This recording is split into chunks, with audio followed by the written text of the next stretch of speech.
TJ Moore, one of Florida's top targets at wide receiver, commits to Clemson. Let's get into it and react right here on Gators Breakdown. Gators Breakdown, because there's never a dull moment in Gator Nation. The Gators Breakdown podcast is ready to go. I am your host, David Waters. You can find me on Twitter at GatorDave_SEC. And not so good news, but hey, I'm heading out on vacation soon. If you're watching the YouTube version, you can see I'm trying to lighten the mood a little bit in vacation mode already as I head out of town coming up soon. But little sun hat, the bucket hat, got the tropical Gator shirt on, trying to lighten the mood a little bit after the news of TJ Moore committing to Clemson, the wide receiver from Tampa, in-state wide receiver, not choosing the Gators, was supposed to visit originally this weekend, and maybe that visit was going to get pushed to June 16th. We'll still see if that happens. We know Clemson's kind of policy historically have been, if you're going to take visits, then you're not committed. And of course, it comes out on this Tuesday, the weekend after Moore visits Clemson, that he's going to commit to the Clemson Tigers. So plenty to get into right here on this episode. Shorter episode right here of Gators Breakdown, but worth a storyline, of course, while I had a little bit of time. And this wide receiver spot, very polarizing. But this one, of course, it was a top target for Florida at this position group. And we'll get into it and what it means. And, of course, this is coming off the heels of Florida not getting commits off their official visits. So, of course, that angle, we just talked about that angle in the last episode of Gators Breakdown, but we'll continue that conversation as well. As I said, every data point can change the narrative and the thought just a bit. So we'll get into it right here on this episode of Gators Breakdown. So hit that like button, hit that subscribe button. You may not like the news, but at least we keep you updated right here on Gators Breakdown with thoughts and the updates of what's going on in recruiting right now. Of course, this early June is going to be very busy for Florida targets of other schools. And if they're going to commit, we're trying to keep you updated as much as we can. Of course, as I said, vacation coming up for me, but when I can, I will certainly, you guys know, be here to cover it all on Gators Breakdown. Like, subscribe if you haven't done so yet. You can like on the YouTube version. You can subscribe on YouTube or your favorite podcast platform. Gators Breakdown Plus, of course, the conversation going on there as well. You can click to join with the link in the description. So, all right, let's get into it. And of course, the last episode was very, very heavy on the heels of Florida not getting commitments off of their official visit weekend. And, at the time, this was recorded early Monday morning. So a couple, Sunday, Monday, I thought would be a day for some guys to commit, but we're looking at, Tuesday here for TJ Moore committing. And still, of course, for Florida, no commit so far off their first official visit weekend. And just looking at it, look, I said, of course, not many schools were really getting visits based off of last weekend's official visits. And Clemson said, oh, well, hold on, watch this. So, of course, while we're still waiting on Florida's end, Clemson had their weekend pay off. Sammy Brown, the linebacker, of course, from the state of Georgia, committing to Clemson over Georgia. And now TJ Moore, of course, the wide receiver, huge Gator target at the position from Tampa, in-state wide receiver. Florida did well last cycle there, but now he loses one of their top targets to a commitment to the Clemson Tigers from TJ Moore. So for now, the Gators missing on one of their top wide receiver targets. And guys, based off of last episode, kind of based on what I've done here on Gators Breakdown for years, I'm a bit more patient, but this is a miss. No way around it. Not trying to hide behind it. Not trying to spin it. This is one Florida wanted. This was a target at the position Florida wanted, and in some ways Florida needed. Now, of course, there's some chances to get other targets. I'll let it play out, but not sure why there should be much confidence until it's actually done. For this cycle. I'm okay with saying we're in improvement mode right now with one of those targets that was trending Florida, seemed to be trending Florida right now, goes on a Clemson visit and shuts it down. So if you want to look at it the other way, and I can as well, a good wide receiver haul last cycle for Florida, being able to sell division there in that bump class, the first full year of Billy Napier, commits last year for Florida, mentioned it in the last episode too, of taking their time off of official visits and eventually committing last cycle, and now a good start overall for the class of 2024. So there's a couple of reasons to still have a positive outlook moving forward for this class of 2024. But this loss, it does mean it's more critical. It's more crucial now for Florida to hit on some of these other wide receiver targets. And you got to move down the board now. TJ Moore was near the top of it. Then you got to move down the board now if you're Florida. So I don't mind looking at everything from both angles. It doesn't have to be either or. It's not so black and white. We can take a look at it from both angles here, especially still so early in this cycle. So, but it is disappointing. And I can see the show me mode that a lot of you are in right now. So I think looking at it as well, you take a look at it, you zoom out a little bit, the perception is so odd. I think so far right now, I think one of the weirdest things this cycle compared to last cycle is being able to sell wide receivers. Last year, it was either no commits or Marcus Stokes committed at quarterback, and you were able to get some receivers in during the summertime.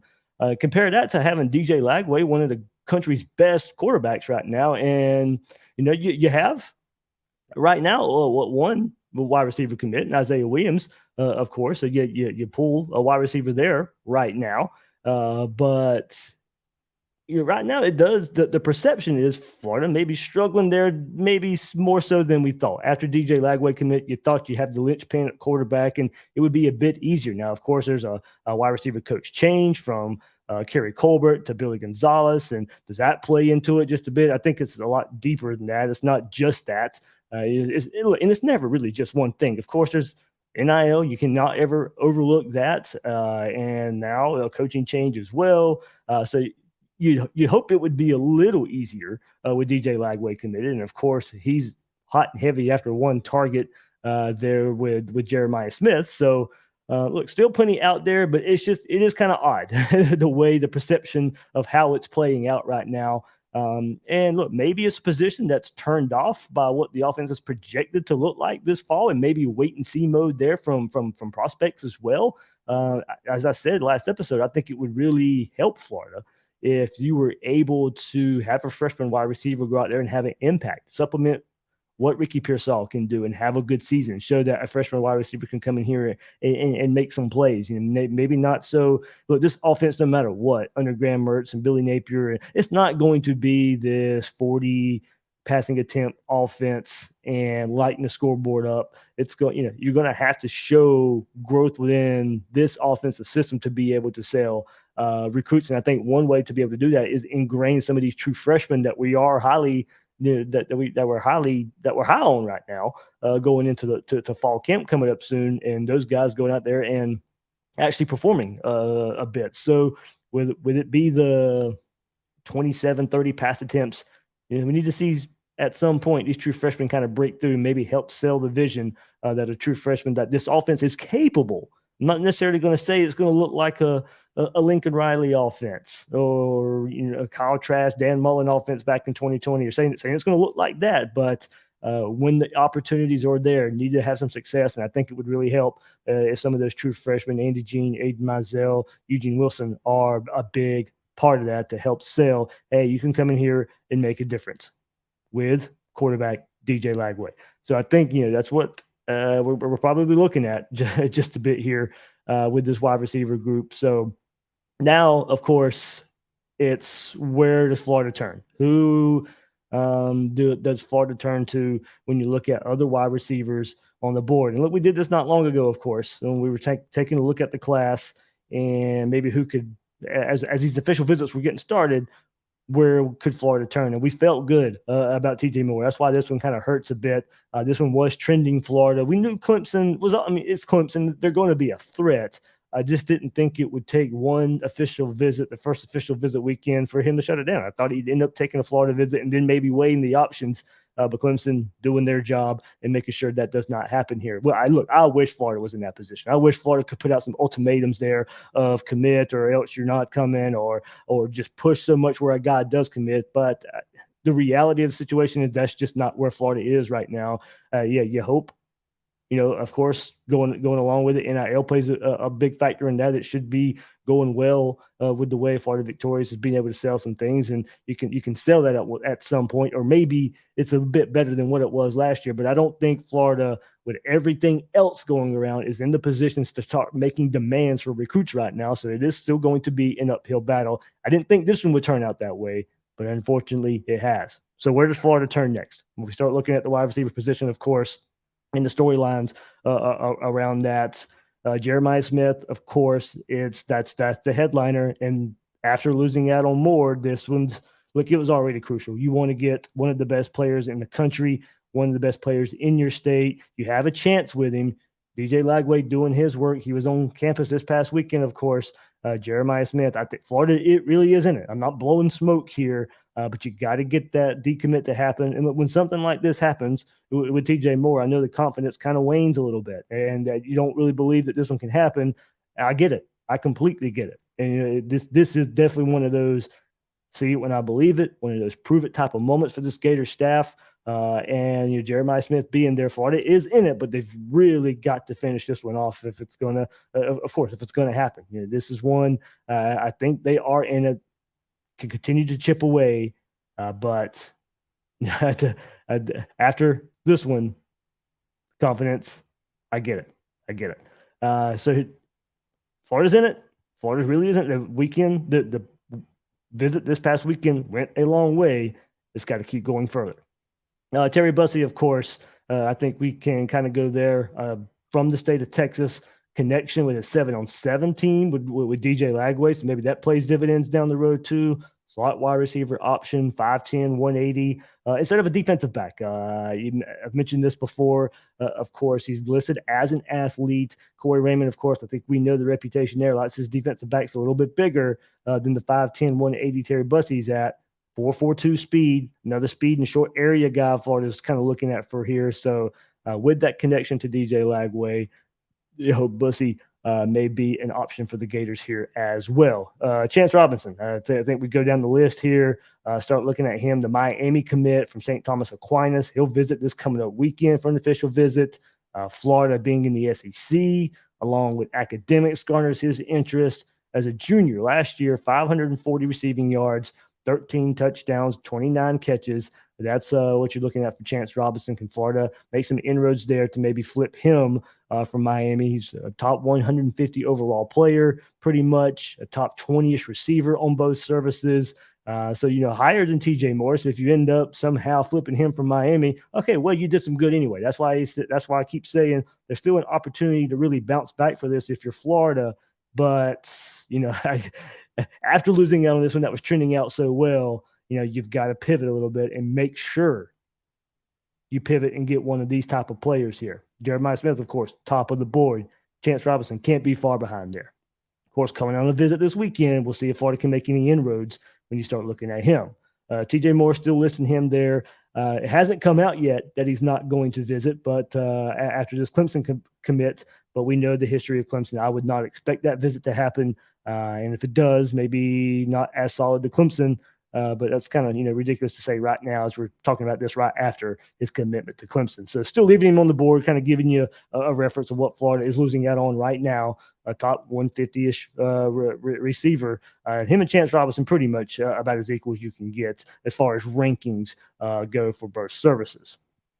All right, so let's keep moving on. Jeray Hawkins, IMG product. He'll be visiting Gainesville this coming up weekend as well. So you have Chance Robinson visiting this weekend, Jeray Hawkins visiting this weekend as well. From IMG, Hawkins at one point, Florida and Penn State were the schools that stand out. Visiting Florida this weekend, coming off a Miami visit this past weekend. They're going to be in it as well. I think top three right now are Florida, Penn State, and Miami. Penn State feels like he's theirs to lose. So has a decision he announced last week coming out on June 26th.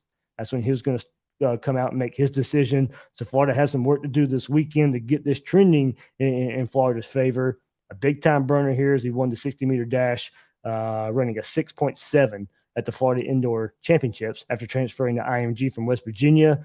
Another wide receiver here on the lighter side, 5'9", 160. So, of course, your smaller inside slot wide receiver, catch and run type of receiver there for Jeray Hawkins.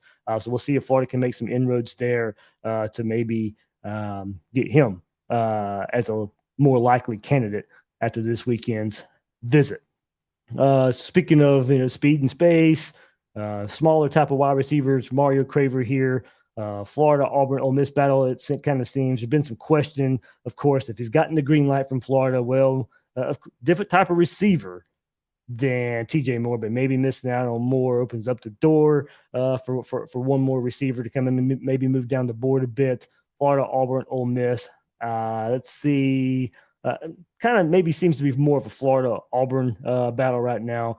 Tony does like Florida, but still some question there of now the green light when and if he gets it. And told a month or so ago that he was or he did have the green light to commit to Florida. So we'll see. A lot of receiver that can move. One of the fastest wide receivers in this class. Separate, use his speed and space.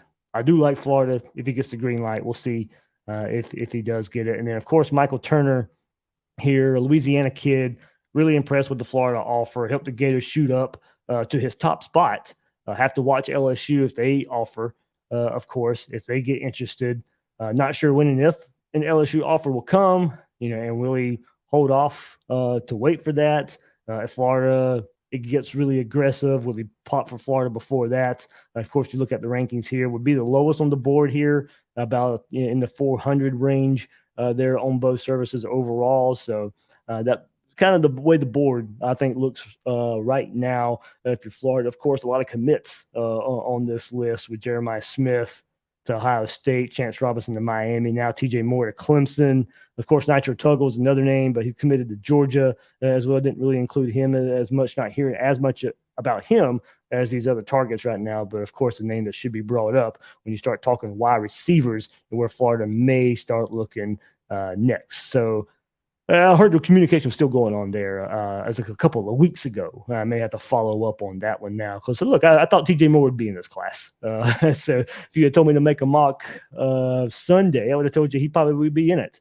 But it started coming out, of course. I recorded the official visit episode Monday morning, but it was kind of coming out early Monday morning that Moore and Clemson were trending. So not the news you wanted to hear, especially, and I get it, when Florida – still kind of waiting on some results from this past official visit weekend. So, all right, and then some other news maybe to look out for, separate of wide receiver, is, of course, Austin Simmons and his visit, the 2025 quarterback who, at one time thought would reclassify for Florida to 2023. Well, Ole Miss gets a visit from him this past weekend, and there's some serious interest, some serious talk of him maybe switching his commitment to Ole Miss and going there for their 2023 class. So Lane Kiffin doing possibly some work at the quarterback position still, went heavy transfer portal, now maybe stealing Austin Simmons from Florida. So something to look out for there. There's some serious storyline going on there. You wait to see for official word of what happens there with Austin Simmons and the interest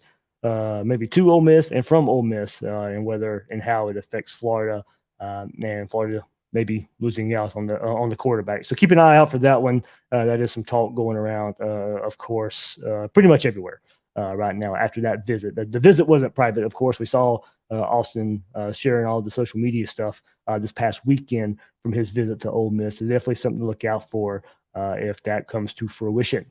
So, all right, that'll do it for this episode of Gators Breakdown. Headed out on vacation, so don't expect to hear much from me in the coming days. So some big news happens. Oh, well. You just have to wait till I get back. But that'll do it for this episode of Gators Breakdown. I am your host, David Waters. You can find me on Twitter at GatorDave_SEC. Guys and girls out there, thanks for listening to Gators Breakdown.